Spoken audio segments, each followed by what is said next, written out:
लगातार आप देखिए जो वर्ल्ड लीडर है वो लगातार यहाँ पर आते चले जा रहे हैं और साथ ही साथ जो तस्वीर है वो अब कितनी बदल सकती है, क्योंकि अब सुनक यहाँ पहुंच गए, वार्ता चालू हो चुकी है। बिल्कुल नहीं आएगा। देखिए इजराइल झुकेगा नहीं और ये युद्ध रुकेगा नहीं, इस तरह की चर्चाएं लगातार सोशल मीडिया पर चल रही हैं और ये युद्ध का 13वां दिन है और ये इसलिए अहम हो जाता है क्योंकि आज कल बाइडन जब यहाँ पे पहुंचे हुए थे इजराइल में, उसके बाद जो आज ऋषि सुनक यहाँ पे पहुंचे हैं, लगातार हम दर्शकों को तस्वीरें भी दिखा रहे हैं और ये मुलाकात काफ़ी मायनों में अहम है क्योंकि सीधे तौर पर विश्व युद्ध की जो आहट है, जो विश्व युद्ध की बातें चल रही है, उसको लेकर ये तस्वीर इसलिए अहम हो जाती है क्योंकि बाइडन जो मजबूत देश है, दुनिया के जितने मजबूत देश हैं, एक तरफ तो अरब मुस्लिम देश हैं, जब कल बाइडन यहाँ पहुंचे हुए थे तो बाइडन का जो प्लान था, मात्र 4 घंटे में वो यहाँ से चले गए, लेकिन जो उनका प्लान था वो जॉर्डन में मुलाकात करने वाले थे, अरब देशों के जो राष्ट्राध्यक्ष हैं उनके साथ मुलाकात करने वाले थे और उस मुलाकात के बाद ये नतीजा निकलने वाला था कि इस युद्ध का विराम कैसे होगा। क्योंकि देखो इजराइल का सीधे तौर पर कहना है जो हमारे 200 लोग बंधक बनाए गए हैं, उन बंधकों को हम छुड़वाने के लिए युद्ध लड़ रहे हैं। आतंक के खिलाफ हमारा युद्ध है, किसी भी देश से हमारा कोई युद्ध नहीं है, हमारा कब्जा करने की कोई नीति नहीं है, हमें गाजा पट्टी नहीं चाहिए, हमें सिर्फ और सिर्फ अपने हमारे जो लोग वहाँ पे बंधक बने हुए हैं उन लोगों को हमें छुड़ाना है। और आज जब ऋषि सुनक यहाँ पर पहुंचे हैं, नेतन्याहू से मुलाकात कर रहे हैं, तो साफ तौर पर जब कल बाइडन ने भी मुलाकात की थी, उन्होंने भी क्लीन चिट यहाँ पे नेतन्याहू को दी थी। उन्होंने साफ तौर पर कहा था कि जो गाजा पट्टी में जो अस्पताल पे हमला हुआ था उसमें इजराइल का कोई हाथ नहीं है, ये कोई और ही खेल खेला जा रहा है, कोई और ही साजिश है। और आज ऋषि सुनक का इजराइल पहुंचना और इस हमले के बीच इजराइल पहुंचना, देखिए कल की जो सुर्खियां होनी चाहिए थी वो वास्तव में होनी तो ये चाहिए थी कि बाइडन इजराइल पहुंचे इस युद्ध के बीच, लेकिन सुर्खियां जो रही पूरे देश में, पूरी दुनिया में हमने जो चीज़ देखा वो ये चीज़ थी कि जो गाजा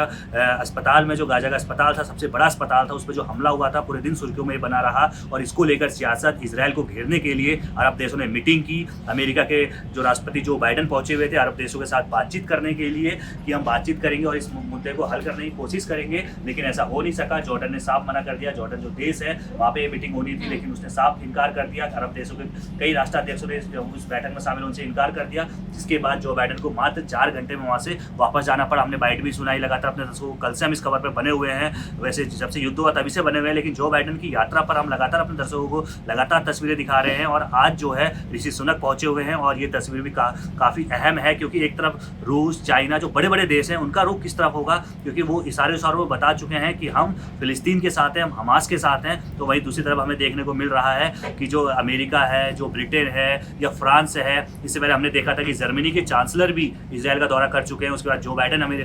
इजराइल का दौरा कर चुके हैं, आज ब्रिटेन जो है ऋषि सुनक भी इजराइल का दौरा कर चुके हैं। तो ये युद्ध जो है वो विश्व युद्ध की तरफ बढ़ता चला जा रहा है क्योंकि इजराइल का साफ तौर पर कहना है कि हम झुकेंगे नहीं, और अगर झुकेंगे नहीं तो युद्ध रुकेगा नहीं। सीधे तौर पर ये साफ नजर आ रहा है कि युद्ध अभी रुकने वाला नहीं है और लगातार हमले जो है वो जारी हैं, हवाई हमले लगातार हो रहे हैं। यहाँ तक कि लेबनान की तरफ से भी हमले किए गए। हमने अभी जो है इजराइल की सेना के प्रवक्ता का बयान जब सुनाया था तो उन्होंने साफ तौर पर कहा कि अगर हम पे हमला होंगे तो हम उसके खिलाफ हमले करेंगे ही करेंगे। अगर लेबनान की हम बात करें तो देखिए लेबनान जो है वो इजराइल की, जो लेबनान की सेना है वो उसका कोई इजराइल से पंगा नहीं है, लेकिन लेबनान में जो हिजबुल्लाह है उसकी इजराइल से पंगा है और इजराइल के खिलाफ वो लड़ता रहता है। हमास और हिजबुल्लाह एक साथ आ चुके हैं, लेकिन इजराइल की जो टेक्नोलॉजी है, इजराइल जो मजबूत देश है, एक मजबूत देशों में इजराइल की सेना को मजबूत देशों में गिना जाता है। और अब तो इजराइल के साथ अमेरिका जैसा देश आ चुका है, ब्रिटेन, ऋषि सुनक यहाँ पे इजराइल को समर्थन देने के लिए पहुंच चुके हैं। तो ये विश्व युद्ध की तरफ ये देश बढ़ता चला जा रहा है। हमने रूस और यूक्रेन के युद्ध के दौरान भी देखा था।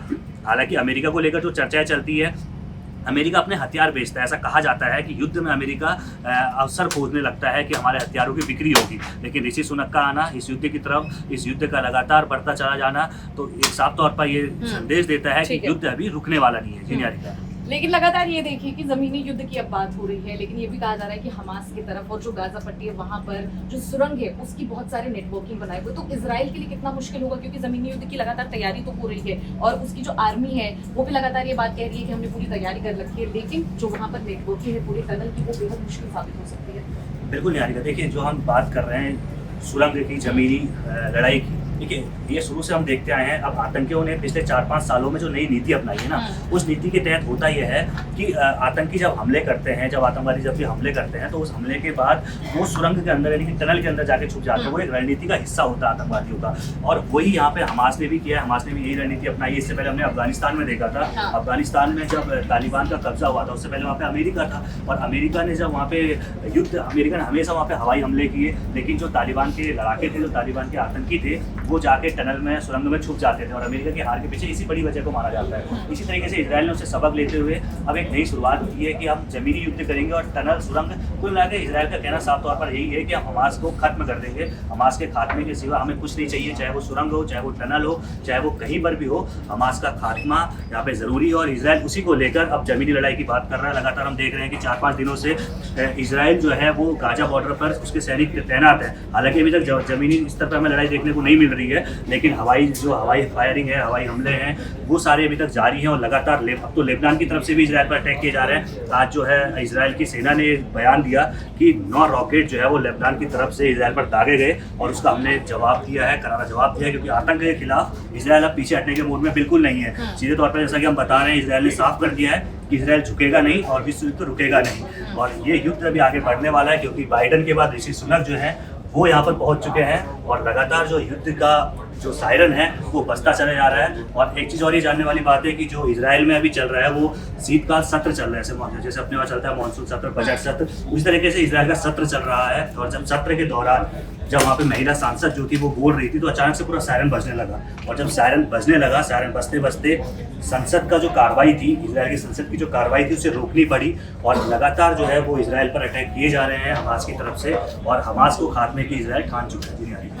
तो लेकिन ये भी देखिए कि ये बहुत सारी खबर जो है वो वायरल हो रही है कि यहाँ पर जो नेतन्याहू हुए उनके जो लोग हैं वो उनसे बेहद नाराज थे। और कहीं ना कहीं ये खबर वायरल हुई कि ये जो हमास के जो अस्पताल पे हमला है वो नेतन्याहू ने कराया। इस तरह की तमाम जो खबरें हैं वो वायरल हो रही है, र्यूमर ही है आखिर मुझे लगता है। लेकिन फिलहाल जो इस तरह की बातें हैं और जो हमास पर ये अस्पताल में हमला हुआ उसको लेकर अब भारत सरकार भी है जो है वो बेहद ज़्यादा अलर्ट नजर आ रही है और यहाँ की सियासत भी थोड़ी ज़्यादा गर्माती नजर आ रही है। बिल्कुल यार, देखिए जो अस्पताल पे हमले की बात की जा रही है इसमें 500 लोगों की मौत हो गई। उस अस्पताल के हमले को लेकर सियासत गर्म हो गई। पूरा युद्ध का जो मोड़ है ना वो एक नई दिशा में जा चुका है, क्योंकि जो हमला है उसमें आम नागरिकों की मौत हुई है। और जब आम नागरिकों की मौत होती है, देखो भारत का एक स्टैंड है, भारत सीधे तौर पर कहता है कि भारत शुरू से ही फिलिस्तीन के समर्थन में रहा है। आज से लेकर नहीं, इंदिरा गांधी के समय हो, चाहे राजीव गांधी का समय हो, चाहे पंडित जवाहरलाल नेहरू हो, चाहे अटल बिहारी वाजपेयी हो, लगातार फिलिस्तीन का समर्थन भारत ने किया है। लेकिन यहाँ पर एक देश से युद्ध नहीं है, यहाँ पर युद्ध जो है वो आतंक के खिलाफ है। और भारत हमेशा शुरू से कहता है कि क्योंकि हम खुद आतंक के वो भी हैं, हमने खुद 1947 आज़ादी के बाद से लगातार हम आतंक के खिलाफ लड़ते आए हैं और यहाँ पर फिर हम आतंक के खिलाफ ही लड़ रहे हैं। और एक चीज़ जो ये कहा जा रहा है कि हमास ने खुद के अस्पताल में हमला करवाया या ये इजराइल का हमला था, दोनों तरफ से ये बातचीत चल रही है। लेकिन हमें एक चीज़ ये समझना होगा, युद्ध को 10 दिन हो चुके हैं और जो हमास है उसके जितने भी रॉकेट होते हैं ना वो सब खुद अपने द्वारा निर्माण करता है उन रॉकेटों का, और उनकी लागत कम से कम 25,000 से 75,000 रुपये मात्र आती है उन रॉकेटों की जो लागत है। और इस 10 दिन के अंदर करीबन 450 रॉकेट हमास के खुद मिसफायर हुए हैं, जो उनके लोगों के ऊपर ही फटे हैं, यानी कि गाजा में ही वो रॉकेट फायर हुए और गाजा में ही वो रॉकेट फट गए। और वहीं अगर इजराइल की बात करें तो इजराइल का जो रॉकेटों को जो हमला को रोकने के लिए जो उसने मशीनें लगाई है उसकी लागत, एक रॉकेट की लागत करीबन 33 लाख रुपए आती है। तो अब ये एक साफ सी बात है कि हो सकता है, क्योंकि एक ऑडियो भी वायरल हो रहा है जिस ऑडियो में साफ तौर पर ये सुना जा सकता है कि हमास के 2 लड़ाके आपस में बात कर रहे हैं। हालांकि जनसत्ता उस ऑडियो की पुष्टि नहीं करता है, लेकिन वो ऑडियो वायरल हो रहा है जिसमें हमास के 2 लड़ाके या आतंकवादी बोलिए, आतंक 2 हैं, आपस में बातचीत करते हुए सुनाई दे रहे हैं, जिसमें वो साफ तौर पर कह रहे हैं कि ये इजराइल का रॉकेट नहीं है, ये हमारा ही रॉकेट है और ये मिसफायर हुआ है। जिसके बाद इसको ये ऑडियो खुद इजराइल की जो सेना है उन्होंने इसको जारी किया, एक वीडियो भी जारी किया जिसमें अस्पताल से पहले का वो वीडियो है और अस्पताल के बाद का भी वीडियो दिखाया गया है कि अस्पताल के जो पार्किंग क्षेत्र था वहाँ पर ये रॉकेट आके फटा था। और इसके अलावा जो इजराइल ने 5 सबूत यहाँ पे पेश किए हैं कि ये भाई इजराइल की तरफ से अस्पताल पे हमला नहीं किया गया है, उस जगह पे जहाँ पे हमला हुआ है उस जगह पे हमास का ठिकाना था, वहीं से वो हमले करने की योजना बना रहा था। तो कुल मिला के जो 500 लोगों की मौत हुई है, इसलिए युद्ध के दो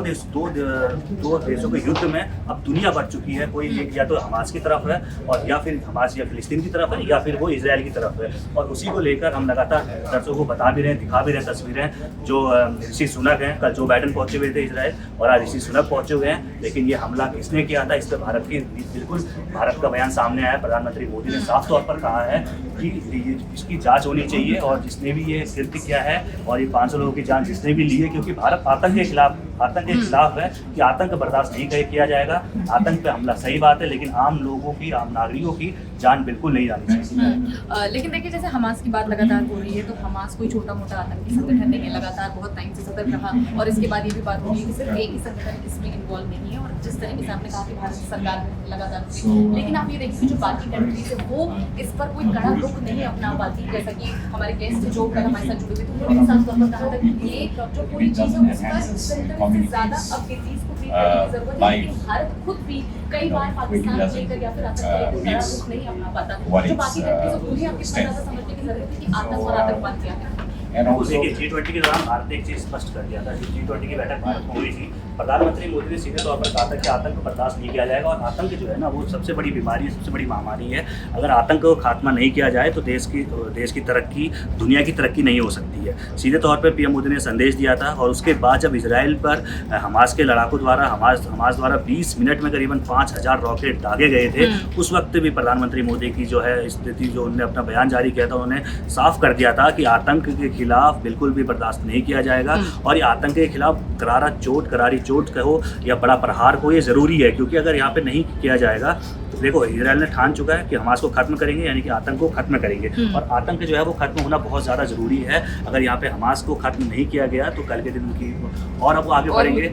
और जो निहत्ते लोग, देखो सीधी सी बात है कि एक रिपोर्ट आई है, उस रिपोर्ट में साफ तौर पर बताया गया है कि 10 दिन के अंदर 450 रॉकेट खुद हमास के गाजा में ही फटे, यानी कि वहाँ के लोगों पे ही, वहीं के लोगों पर वो नुकसान हुआ है। अब जो अस्पताल का वीडियो हम दिखा रहे थे, अस्पताल की वीडियो की जिसकी हम बात कर रहे थे, वो आग लगने की, उसमें आप घटनाएं देख सकते हैं। जैसे कि रॉकेट फटने के बाद वहाँ पे अस्पताल में आग लगने से सबसे अधिक तबाही मची है। और ये होता कैसे है, जब हम लंबी दूरी का रॉकेट को छोड़ते हैं तो उसमें आप फ्यूल तक आते हैं तो दूर तक जा पाए, लेकिन जब वो दूर तक जाने के बजाय वही फट जाता है, उसका फ्यूल फटने से, फ्यूल निकलने से आग लगने की घटनाएं होती हैं। अगर रॉकेट सिर्फ इसराइल ने छोड़ा होता तो इसराइल के रॉकेट से डायरेक्टली हमला होता, और इसराइल के जो रॉकेट छोड़े जाते हैं उस जगह पे गड्ढे पड़ जाते हैं, लेकिन ऐसा कुछ भी नहीं हुआ था। सीधे तौर पर वो वहीं बना हुआ एक रॉकेट था जो हमास के द्वारा खुद बनाया जाता है। और आतंक के खिलाफ जो भारत की लड़ाई है, पूरी दुनिया को इससे लड़ने की जरूरत है, और पूरी दुनिया इसके खिलाफ लड़ रही है, अब एकजुटता दिखा रही है। हालांकि कई ऐसे देश हैं जो आतंक के रहनुमा हैं, जैसे पाकिस्तान हो गया, चाइना की भी स्थिति स्पष्ट नहीं है। चाइना भी लगातार हमास का ही समर्थन करता हुआ नजर आता है। उसने जब बयान दिया था, उसने सीधे तौर पर ये जरूर कहा था कि इसराइल पर जो अटैक हुआ है उसकी हम निंदा करते हैं, लेकिन जो अब इसराइल कर रहा है उसकी भी हम निंदा करते हैं कि उसमें आम लोगों की मौत हो रही है। लेकिन जिस तरीके से वो रशिया के साथ कदम ताल कर रहा है, उसे तो साफ है कि किसके साइड है। देखिए रशिया और भारत के संबंध अपने आप में एक अलग संबंध है, क्योंकि G20 में नहीं आना रशिया का वो एक अलग बात है। लेकिन रशिया और भारत के संबंध हमने रूस यूक्रेन युद्ध से भी देखे थे। रूस यूक्रेन युद्ध के दौरान हमने देखा था कि जब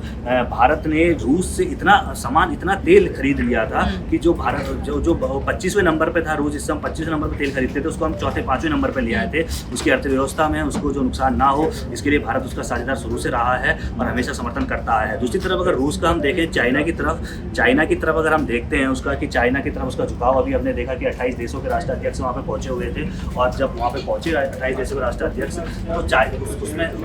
पुतिन वहाँ पे पहुँचे हुए थे, पाकिस्तान के प्रधानमंत्री वहाँ पहुँचे हुए थे, श्रीलंका वहाँ पे मौजूद था। तो ये देखने वाली बात थी। हालांकि इसमें युद्ध पे क्या बातचीत हुई, हमास और जो इसराइल का युद्ध चल रहा है, इस पर क्या बातचीत हुई है साफ नहीं हो पाया। लेकिन एक मंच पर आना, एक तरफ जहाँ युद्ध चल रहा है दूसरी तरफ एक मंच पर आना, सीधे तौर पर बाइडेन और ऋषि सुनक का भी एक मंच पर एक तरफ आना, और दूसरी तरफ सी जिनपिंग हो गया और पुतिन हो गया, और इसके अलावा प्रधानमंत्री पाकिस्तान के, श्रीलंका का जाना, बांग्लादेश का जाना, तो कई तरह की कई मोर्चों पर ही युद्ध की नीति को लेकर कई चर्चाएं चल रही हैं। तो लगातार जो खबरें हम आपको बता रहे हैं, साथ ही तस्वीरें दिखा रहे हैं, और साथ ही कई ऐसे बयान सुनवाएंगे जो इजराइल की तरफ से आ रही है, जो लगातार ये बात को साफ तौर पर दिखाते हैं कि क्या कुछ इजराइल में चल रहा है। क्योंकि इजराइल का साफ तौर पर कहना है कि जो हमास के अस्पताल में हमला हुआ वो उनकी तरफ से नहीं किया गया है।